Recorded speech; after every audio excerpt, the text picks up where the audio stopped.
Desde pequenos, aprendemos que o palhaço é o símbolo da alegria, aquele que transforma a tristeza em riso e faz do absurdo um espetáculo, mas com o tempo, algo mudou. O que antes nos fazia rir, começou a nos deixar desconfortáveis. Sorrisos largos demais, olhos que não parecem vivos. Esse contraste entre o divertido e o perturbador tem um nome: o Vale da Estranheza. Aquela sensação inquietante que sentimos quando algo quase humano parece errado ou incômodo.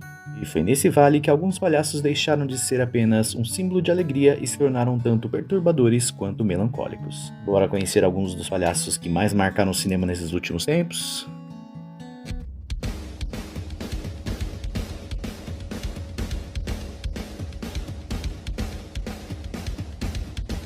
Olá, tudo bem com você? Aqui quem fala é Lego Rafa. Seja muito bem-vindo a mais um Maratona Rafa.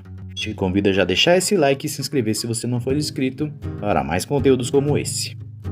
Nesse mês, conhecido cada vez mais como o mês do Halloween, teremos a estreia de uma série do universo de Pennywise. Então eu resolvi lançar esse vídeo aproveitando o embalo.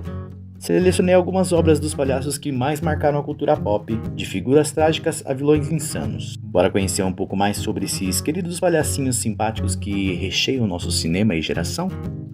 E vamos começar por um personagem de uma obra que pouquíssimos conhecem, e vou lhe mostrar a importância desse suposto palhaço na cultura pop: Gwynplaine.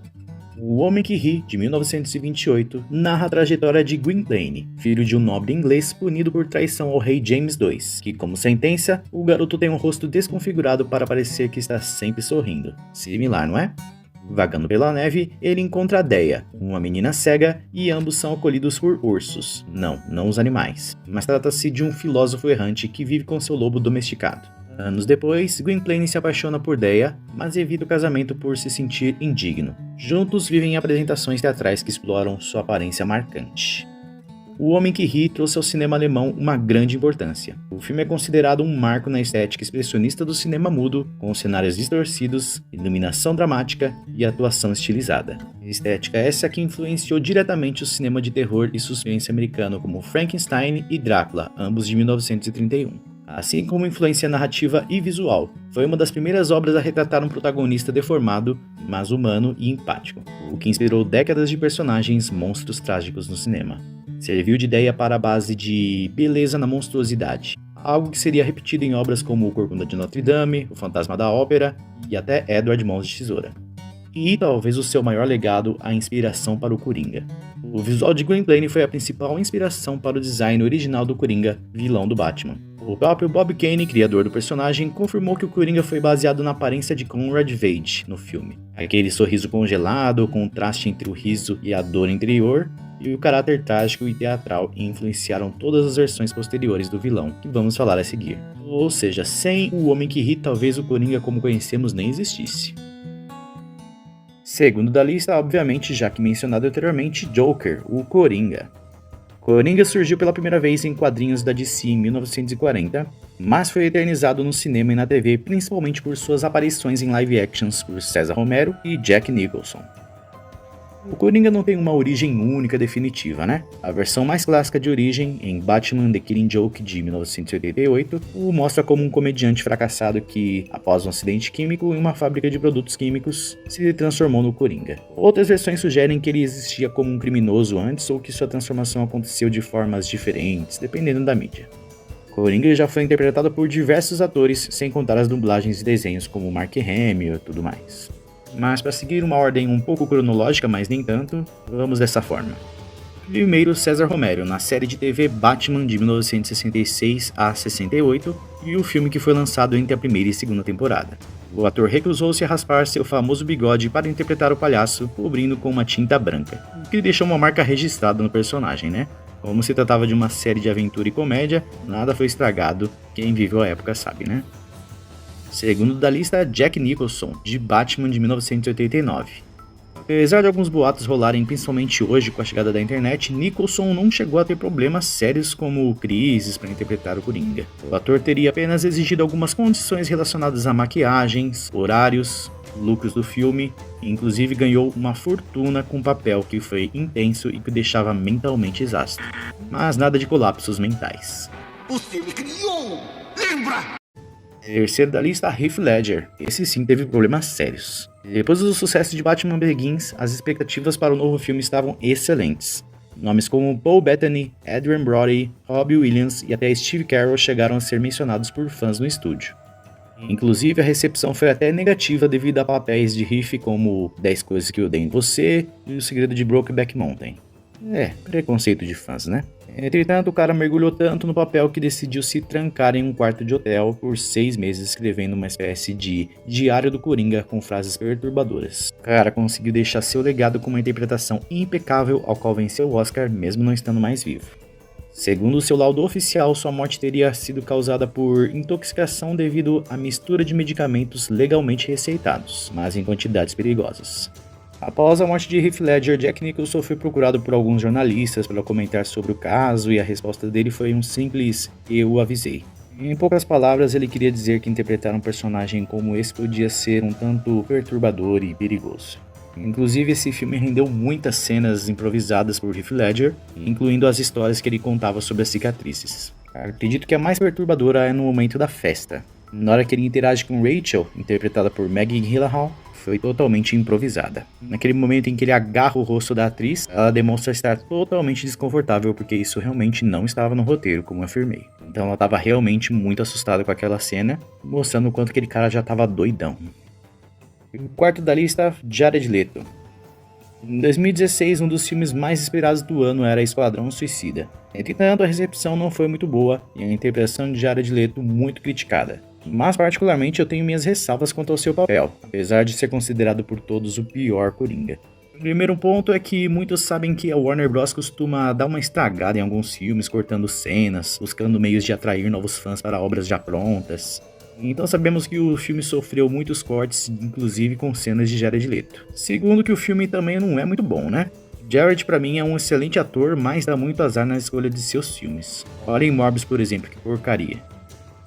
E o terceiro ponto é que a expectativa estava muito alta também, né? Jared Leto queria tanto ser um excelente Coringa que começou a agir de forma estranha, enviando presentes bizarros para os colegas de trabalho, e também acredito que tenha sido puro marketing. O que você acha, hein? E o quinto da lista, o Joaquin Phoenix, de Coringa de 2019. Phoenix foi escolhido por Todd Phillips para interpretar o Coringa em 2019 por sua habilidade de mergulhar em personagens complexos e psicológicos. Ele ajudou muito a moldar o personagem, transformando em uma figura realista, sofrida e alienada da sociedade. Para o papel, perdeu cerca de 23 quilos, estudou documentários sobre doenças mentais, criou movimentos corporais e um riso único. E improvisou a famosa cena da dança da escadaria que virou icônica. O filme foi um sucesso crítico e comercial, e Phoenix ganhou o Oscar de melhor ator, além de outros prêmios, consolidando sua versão do Coringa como uma das mais impactantes da cultura pop. Apesar do segundo filme ter sido um fracasso, seu papel marcou ainda mais sua carreira. Eu mesmo já achava um ator incrível e fiquei muitíssimo animado para ver ele interpretando o Coringa de 2019. E como sétimo e oitavo da lista dos Coringas, eu selecionei aqui Coringas mais imperceptíveis, digamos assim. Em 2014, na série Gotham, surge um personagem que, por questões de licenciamento, não pôde ser chamado de Coringa, mas que foi considerado uma homenagem a este. Interpretado por Cameron Monaghan, seu nome era Jeremy ou Jeremiah Valesca. Sua aparência grotesca com cicatrizes, palidez, sadismo são bem similares ao Coringa que conhecemos. Mas não é exatamente um Coringa, é só uma homenagem, como eu falei. E por último temos a interpretação de Barry Keoghan. No filme O Batman de 2022, tivemos uma participação muito curta em uma das últimas cenas do filme, onde o seu rosto sequer aparece, conversando com o Charada. Estragar sua festa desse jeito? Na verdade, o filme contaria com uma participação muito mais importante, onde Batman conversa diretamente com o Coringa no Asilo Arkham. Mas o diretor Matt Reeves decidiu retirar a cena para manter mais foco no vilão principal, que era o Charada. Porém, a cena foi divulgada online mais tarde, para quem tem curiosidade, e quem sabe teremos a presença do simpático palhacinho no próximo filme. Um bom ator a gente já tem. Não é mesmo?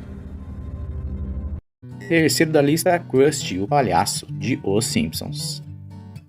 Originado na série animada por Matt Groening, Krusty o Palhaço é muito mais que apenas um personagem cômico de Os Simpsons. Ele encarna a contradição entre a imagem pública e a vida pessoal. Um artista que entretém milhões de crianças com humor exagerado, mas cuja vida pessoal é marcada por vícios, dívidas e uma profunda desilusão com o mundo do entretenimento. A escolha de Matt Groening de criar Krusty quase como uma versão alternativa do Homer reforça a ironia. Mesmo pessoas aparentemente comuns podem se tornar ícones da cultura pop, mas isso não garante a felicidade. Krusty também satiriza o show business e a indústria da televisão, mostrando como os bastidores muitas vezes escondem frustrações, exploração e falta de autenticidade, tornando assim uma metáfora perfeita da hipocrisia e do lado sombrio do entretenimento infantil. E algo muito interessante é que Krusty foi inicialmente pensado como um Homer disfarçado de palhaço, o que geraria piadas sobre o contraste entre a vida comum de Homer e a alegria obrigatória no palco. Mas a ideia foi descartada para dar a Krusty independência narrativa, permitindo explorar sua própria personalidade cínica, problemas e críticas ao show business, mas a semelhança visual com Homer foi mantida. Mas ele se tornou um personagem próprio perfeito para satirizar a TV e a cultura pop. Muito provavelmente haveria um grande contraste aí na história, pois Bart teria desprezo pelo seu próprio pai, enquanto assim teria admiração pelo personagem que Homer interpretaria. Isso mudou a minha vida. Quarto palhaço da lista, Angaré, do filme O Palhaço. Sim, temos um personagem brasileiro aqui. Aliás, mais de um. O Palhaço de 2011, dirigido e estrelado por Selton Mello, acompanha a história de Benjamin, um palhaço de circo que começa a questionar sua própria felicidade e identidade. Benjamin embarca em uma busca de sentido para sua vida, enquanto lida com a sensação de que algo está faltando. O filme mistura humor, melancolia e poesia, mostrando a vida simples e ao mesmo tempo intensa dos artistas de circo do Brasil. O filme trouxe um olhar mais sensível e artístico sobre uma cultura circense, um tema pouco explorado no cinema brasileiro moderno. Mistura gêneros como comédia, drama e documentário de uma forma fluida, sem perder a narrativa popular. Foi uma produção independente de qualidade, que mostra que é possível fazer um filme intimista, bem cuidado e com apelo popular ao mesmo tempo. Apesar de ser pouco conhecido, o filme teve um reconhecimento internacional. Foi exibido em diversos festivais, recebendo prêmios e elogios, mostrando que o cinema brasileiro consegue contar histórias universais com identidade local. A princípio, Selton Mello não queria interpretar o próprio personagem e convidou candidatos como Wagner Moura e até Rodrigo Santoro, mas ambos não puderam devido a conflitos de agenda. Outros nomes foram cogitados, mas a interpretação acabou ficando por Selton Mello, que entregou de forma maestral. No quinto da lista eu separei na verdade dois palhaços que são basicamente o mesmo, Bingo e Bozo. O Bozo, o palhaço famoso da televisão, teve algumas introduções em produções cinematográficas, mas não teve nenhum grande filme de destaque nos cinemas como personagem principal. Sua história audiovisual começou na TV, com programas infantis que faziam um enorme sucesso nos anos 80 e 90, especialmente no Brasil através de Bozo, o Palhaço, adaptado de uma franquia americana. É aquele tipo de palhaço alegre, engraçado, ingênuo, criado originalmente para entreter crianças, com brincadeiras, músicas e quadros educativos. No cinema, a presença do Bozo foi limitada a curtas ou especiais televisivos que depois chegaram aos cinemas em algumas ocasiões, mas nunca teve uma produção cinematográfica original de grande lançamento, mas teve sua própria série animada chamada Bozo, o Palhaço Mais Famoso do Mundo. Já em 2017 tivemos Bingo, o Rei das Manhãs, filme brasileiro que conta a história de Arlindo Barreto, interpretado por Vladimir Brista, que ficou famoso nos anos 80 como personagem Bingo. Uma versão brasileira que, por motivos óbvios, não pôde se manter o mesmo nome. No filme somos apresentados a vida do ator por trás da máscara, explorando o lado sombrio e solitário de ser um ícone infantil. Apesar de trazer alegria para milhões de crianças, o personagem levava o ator a uma vida cheia de pressões, frustrações e conflitos pessoais. Pois é, bem similar à história de Krusty, né? Esse é outro personagem que também seria interpretado por Wagner Moura, mas novamente devido a conflitos de agenda, ele recomendou Vladimir Brista, que está excelente no papel. O título Rei das Manhãs faz referência ao horário que os programas infantis eram exibidos e ao fato de que o personagem dominava as manhãs da TV brasileira nos anos 80. Outra excelente obra brasileira. Agora partindo para o lado mais sombrio da coisa, Sexto da lista, Art, o Palhaço, de Terrifier. Art é um vilão de terror criado por Damien Leone em 2008, conhecido por ser um palhaço mutante, sádico e silencioso, com habilidades quase sobrenaturais de causar horrores de formas grotescas e criativas, digamos. Apesar de não falar, sua presença é marcada com gestos exagerados e expressões faciais intensas, o que torna mais perturbador. Ele é quase uma figura de horror mudo, Mas muito expressivo visualmente, o que torna memorável para os fãs de terror. Atualmente o palhaço tem 4 aparições em obras. Primeiro em The Ninth Circle, de 2008, que é um curta-metragem. A primeira aparição de Art introduz o personagem ao universo de Damien Leone, um curta-metragem experimental, ainda mais grotesco e cru do que os filmes posteriores. Esse foi o único ao qual o palhaço foi interpretado por Mike Giannelli. Sua segunda aparição foi no filme All Hallows Eve, de 2013. Filme em formato de antologia. Art é o vilão central de várias histórias e foi o primeiro longa que apresentou para um público maior. Aqui o personagem já mostra seu estilo de violência exagerada e silenciosa, com David Howard Thornton passando a interpretá-lo até hoje. O filme possui uma continuação, mas sem a presença de Art. Já sua terceira aparição, em 2016, foi no filme Terrifier, o filme que consolidou Art como ícone do terror moderno. O enredo gira em torno de Art aterrorizando mulheres na noite de Halloween. Ganhou notoriedade por certas cenas chocantes, explícitas e bem grotescas. Já em 2022 tivemos Terrifier 2, continuação que expandiu ainda mais o mito de Art, e introduz elementos quase sobrenaturais e uma aura de imortalidade. Tornou-se um sucesso cult, muito comentado em redes sociais por cenas icônicas e bizarras, rolou até aquele marketing de que pessoas estavam vomitando nas sessões e tal, enfim. Por fim, com o sucesso dos outros filmes, tivemos Terrifier 3, dando continuidade às atrocidades feitas pelo simpático palhacinho. Aparentemente foi um pouco menos elogiado do que o primeiro e o segundo, e já temos a confirmação do quarto filme que possivelmente pode mostrar a origem do palhaço. Art é atualmente ícone do terror moderno, assim como Fred Krueger ou Pennywise. Art se tornou símbolo de um terror visceral e visual, sendo influência para memes da cultura pop, gerando muitos memes e fanarts. A Art virou referência em convenções de terror, cosplay e discussões de filmes underground, sendo considerado um novo clássico do horror independente. Penúltimo da lista, Killer Clowns, conhecidos aqui no Brasil como Palhaços Assassinos do Espaço Sideral, que é um filme de terror comédia cult dirigido por Steven Chiodo e lançado em 1988.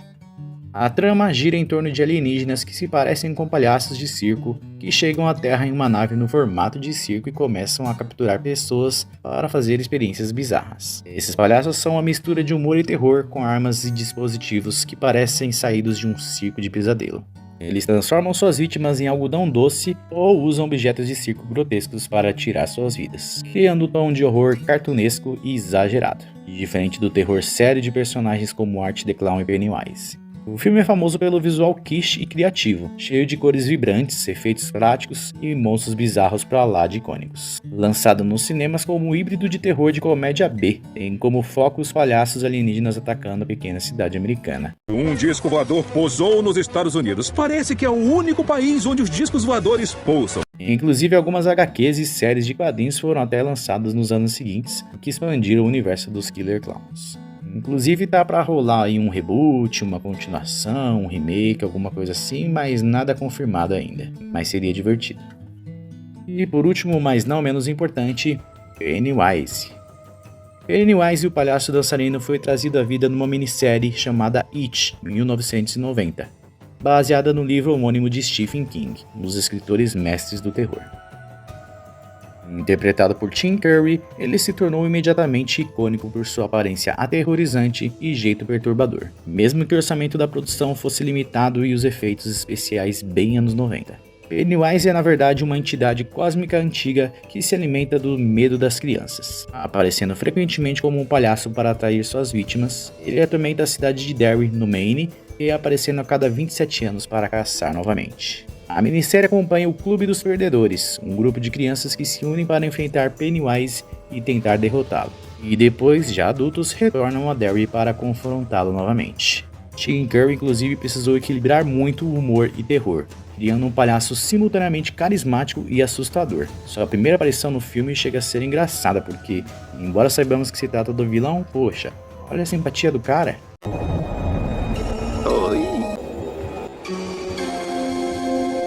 A maquiagem e o figurino, apesar de simples comparados aos padrões atuais, se tornaram referências icônicas para o terror televisivo. A minissérie ajudou a consolidar a imagem do palhaço do mal na cultura pop. Tornou-se um marco do terror na TV, provando que minisséries também poderiam assustar intensamente. Influenciou inúmeros filmes de palhaços e serviu de referência para o medo de palhaços na cultura popular, conhecida como courofobia. Tim Curry como Pennywise é até hoje considerada uma das performances mais memoráveis de vilão do terror. Já partindo para os anos 2010 em diante, o personagem foi reimaginado em uma duologia cinematográfica em 2017, com Bill Skarsgård assumindo o papel de Pennywise. Devido à longa história, decidiram dividir o filme em 2 partes, o que eu achei uma sábia escolha e já imaginava que seria dessa forma. It, A Coisa, de 2017, focando nas crianças do Clube dos Perdedores, e It, capítulo 2, de 2019, que acompanha os protagonistas já adultos retornando a Derry. Na história dentro da obra, segue a mesma premissa do livro. Pennywise é uma entidade antiga chamada de A Coisa que se alimenta do medo e do sofrimento das crianças. A diferença principal é a abordagem mais gráfica e sombria, com efeitos especiais modernos que permitem transformações monstruosas e cenas de horror mais explícitas. Nós vemos que a entidade não se transforma somente em palhaço, mas também nos demais medos dos garotos. Bill Skarsgård, apesar de ter estudado o comportamento de Tim Curry, acrescentou um lado mais perturbador e físico ao personagem, incluindo trejeitos inquietantes e um olhar que transmite ameaça constante. Os filmes se tornaram grandes sucessos de bilheteria, tornando Pennywise uma figura conhecida de uma geração inteira que não tinha assistido a minissérie original. Alguns elementos como a famosa cena do balde de sangue e as transformações monstruosas entraram para o imaginário do terror moderno. Temos uma certa importância aí para o cinema e cultura pop, né? Reforçou o arquétipo do palhaço do mal para o público moderno, misturando nostalgia dos anos 90 com terror contemporâneo. Serviu de referência em memes, festas, fantasias, influenciou filmes e séries que exploram entidades malignas infantis ou palhaços. Consolidou Pennywise como um ícone global comparável a Jason, Fred Krueger e Michael Myers. Inclusive, eu me lembro que teve até uma campanha para incluir ele no Oscar, mas parece que não rolou.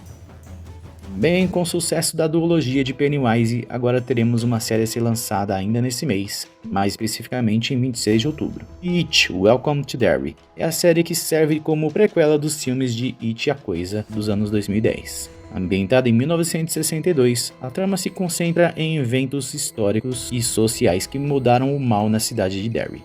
Um dos principais acontecimentos abordados é o incêndio do Black Spot, um clube noturno frequentado por afro-americanos que foi destruído em um ataque racista. Esse evento é um dos marcos cíclicos que coincidem com os períodos de terror causados por Pennywise. Bill Skarsgård retorna ao papel do palhaço dançarino e ele também atua como produtor executivo da série, que embora ela vá explorar as origens de Pennywise, ela também vai manter o mistério sobre sua verdadeira natureza, alinhando-se com a abordagem dos filmes. Algo que eu achei muito interessante é que nessa série teremos a presença de Dick Hallorann, que é um personagem de O Iluminado, outra obra de Stephen King. O que ele vai fazer aqui? Bem, só assistindo para saber. A série pretende expandir o universo de It mergulhando nas origens do mal que assola a cidade de Derry. E a introdução de novos personagens e eventos históricos, a série promete oferecer uma experiência aterrorizante e enriquecedora para os fãs da franquia. Bem, eu acredito que faltam ainda muitos palhaços para serem comentados, tem muitas obras ainda de palhaços marcantes, inclusive palhaços da vida real, mas quem sabe se meu canal finalmente bombar eu faço uma parte 2 desse vídeo, ou parte 3 e 4, porque tem palhaço pra caramba nesse cinema, né? E a você que chegou até aqui, meu muito obrigado, não esquece de deixar o like, se inscrever se você não for inscrito, comenta aí nesse vídeo, compartilha com seus amigos que gostam de cinema, séries, curiosidades do cinema em geral, principalmente terror agora, né? Um grande abraço e tchau, tchau. Volta pra cá e brinca com palhaço!